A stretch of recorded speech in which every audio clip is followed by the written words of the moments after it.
আসসালামু আলাইকুম ওয়া রাহমাতুল্লাহি ওয়া বারাকাতুহু। প্রিয় ভাই বন্ধুগণ, আপনারা কেমন আছেন? আশা করি সবাই ভালো আছেন।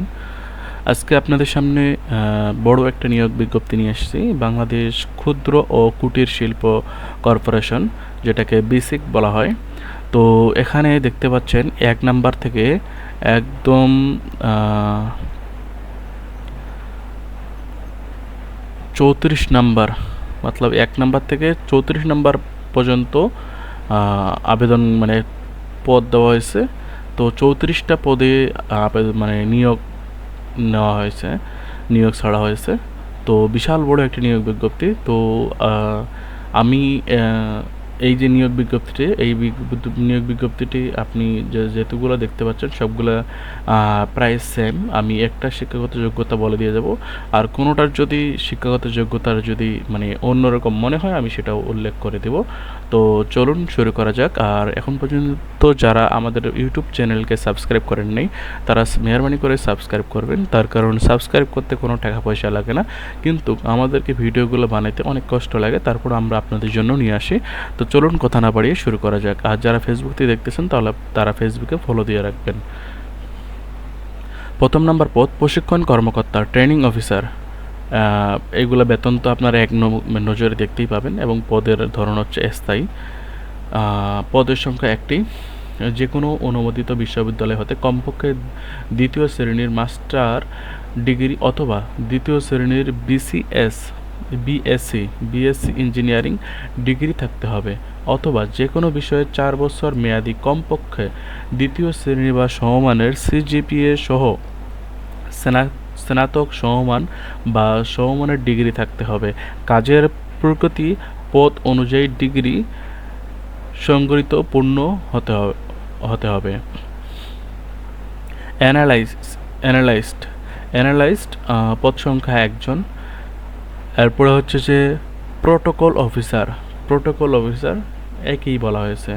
তারপরে মান নিয়ন্ত্রণ কর্মকর্তা একই চাওয়া হয়েছে একজন, এবং পরিকল্পনা কর্মকর্তা 2 জন। কোনো অনুমোদিত বিশ্ববিদ্যালয় থেকে একই শিক্ষাগত যোগ্যতা চাওয়া হয়েছে। এরপরে হচ্ছে যে প্রশাসনিক কর্মকর্তা 2 জন নেবে, শিক্ষাগত যোগ্যতা একই। আর কর্মী ব্যবস্থাপনা কর্মকর্তা একজন নেওয়া হবে, শিক্ষাগত যোগ্যতা একই। গবেষণা কর্মকর্তা একজন নেওয়া হবে, শিক্ষাগত যোগ্যতা একই চাওয়া হয়েছে। জরিপ ও তথ্য কর্মকর্তা 3 জন নেওয়া হবে, শিক্ষাগত যোগ্যতা একই চাওয়া হয়েছে।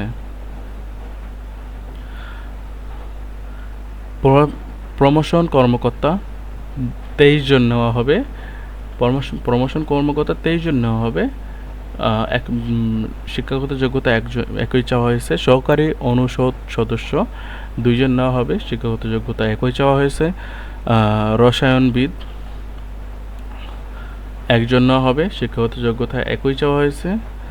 হিসাবরক্ষক কর্মকর্তা 11 জন নেওয়া হবে, হিসাব বিজ্ঞান, ব্যাংকিং, ফাইন্যান্স, ব্যবসা প্রশাসন, অর্থনীতি, পরিসংখ্যান বিষয়ে কমপক্ষে দ্বিতীয় শ্রেণীর মাস্টার ডিগ্রি থাকতে হবে, অথবা হিসাব বিজ্ঞান, ব্যাংকিং, ফাইন্যান্স, ব্যবসা প্রশাসন, অর্থনীতি, পরিসংখ্যান বিষয়ে 4 বছর মেয়াদি কমপক্ষে দ্বিতীয় শ্রেণী বা সমমানের সিজিপিএ সহ স্নাতক সমমান বা সমমানের ডিগ্রি থাকতে হবে।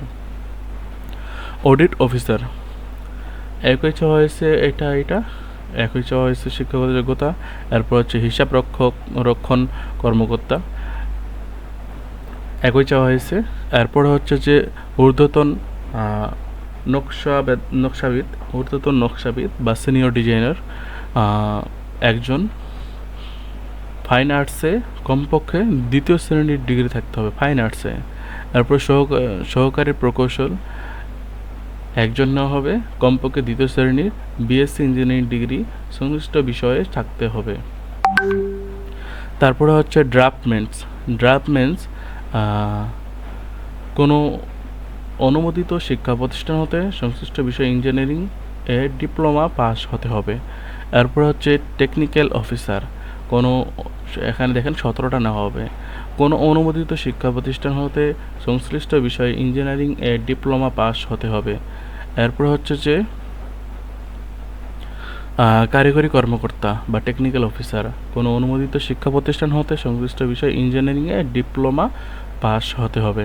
কারিগরি কর্মকর্তা টেকনিক্যাল অফিসার আর কি একজন্য হবে, একই চাওয়া হয়েছে। সহকারী হিসাবরক্ষণ কর্মকর্তা বাণিজ্য বিষয়ে কমপক্ষে দ্বিতীয় শ্রেণীর ডিগ্রি থাকতে হবে। তারপরে নকশাবিদ বা ডিজাইনার কমপক্ষে সংশ্লিষ্ট বিষয়ে কমপক্ষে দ্বিতীয় শ্রেণীর ডিগ্রি থাকতে হবে। কম্পিউটার অপারেটর সরকারি প্রতিষ্ঠানে কম্পিউটার পার্সোনেল নিয়োগ বিধিমালা 2019 অনুযায়ী কোনো স্বীকৃত বিশ্ববিদ্যালয় হতে বিজ্ঞান বিভাগে স্নাতক সমমানের ডিগ্রি এবং কম্পিউটার মুদ্রাক্ষরে প্রতি মিনিটে বাংলায় 25 শব্দ এবং ইংরেজিতে 30 শব্দের গতিসহ সংশ্লিষ্ট বিষয়ে স্ট্যান্ড অ্যাবিটিউড টেস্টে উত্তীর্ণ হতে হবে। এরপর হচ্ছে হিসাব সহকারী, একই চাওয়া হয়েছে, বাণিজ্যিক বিষয়ে কমপক্ষে স্নাতক ডিগ্রি লাগবে। এরপর হচ্ছে উচ্চমান সহকারী, একই চাওয়া হয়েছে। এরপর হচ্ছে যে মান নিয়ন্ত্রণ সহকারী, একই চাওয়া হয়েছে। পদ সংখ্যা এটার 7 জন এবং এটার 2 জন। ইলেকট্রিশিয়ান একজন নেওয়া হবে, এটা কমপক্ষে এসএসসি পাস কোনো অনুমোদিত শিক্ষা প্রতিষ্ঠান হতে সংশ্লিষ্ট বিষয়ে সার্টিফিকেট ট্রেড কোর্স পাশে বিদ্যুৎ উন্নয়ন বোর্ডের এবিসি লাইসেন্স অভিজ্ঞতা থাকতে হবে। বহিরাগত যোগ্য প্রার্থী না পাওয়া গেলে 5 বছরের অভিজ্ঞতা সম্পন্ন বিভাগীয় প্রার্থীদের জন্য শিক্ষাগত যোগ্যতা শিথিলযোগ্য। টেকনিশিয়ান 5 জন নেওয়া হবে, এটা তো একই চাওয়া হয়েছে। এরপর হচ্ছে যে অফিস সহকারী কাম কম্পিউটার মুদ্রাক্ষরিক 72 জন নেওয়া হবে, 72 জন। এখানে একই চাওয়া হয়েছে, উপরে যা চাওয়া হয়েছে। এরপরে অফিস সহকারী কাম কম্পিউটার মুদ্রাক্ষরিক একজন নেওয়া হবে, শিক্ষাগত যোগ্যতা একই চাওয়া হয়েছে। এরপর হচ্ছে যে রিসিপশনিস্ট একই শিক্ষাগত যোগ্যতা চাওয়া হয়েছে। এরপর হচ্ছে ডিজাইন অ্যাসিস্ট্যান্ট বা নকশা সহকারী একই চাওয়া হয়েছে, কমার্শিয়াল আর্টস বা নকশায় 2 বছর বাস্তব অভিজ্ঞতা থাকতে হবে আর কি। এরপরে গাড়ি চালক ড্রাইভার 13 জন নেওয়া হবে, কমপক্ষে 8ম শ্রেণী পাস হতে হবে এবং সেই সঙ্গে হালকা ভারী যানবাহন চালনায় লাইসেন্স 2 বছরের বাস্তব অভিজ্ঞতা থাকতে হবে। উপযুক্ত যোগ্যতা সম্পন্ন বিভাগীয় প্রার্থীগণকে বিবেচনা করা যেতে পারে। এই মোট 185টি পদ, মানে 85 জন নিয়োগ দেওয়া হবে, 185 জন নিয়োগ দেওয়া হবে। তো বিশাল বড় একটি নিয়োগ বিজ্ঞপ্তি। তো এখন পর্যন্ত যারা আবেদন করেননি তারা আবেদন করে নিন, এবং আবেদন করার শেষ তারিখ হচ্ছে 6/8/2025, 6/8/2025। আবেদন করতে এই যে ওয়েবসাইটটি দেখতে পাচ্ছেন সেখান থেকে আবেদন করতে হবে এবং প্রতিটার জন্য ফি আছে, সেই ফিগুলো জমা দিতে হবে। এবং আবেদনের শেষ তারিখ এই যে মার্ক করে দিলাম, এই যে শেষ তারিখ। তো যারা এখন পর্যন্ত আবেদন করেন নাই তারা আবেদন করে নিন। বিশাল বড় একটি নিয়োগ বিজ্ঞপ্তি ছাড়া হয়েছে। তো আজকে এই পর্যন্তই, ভালো থাকবেন, সুস্থ থাকবেন, আল্লাহ হাফেজ।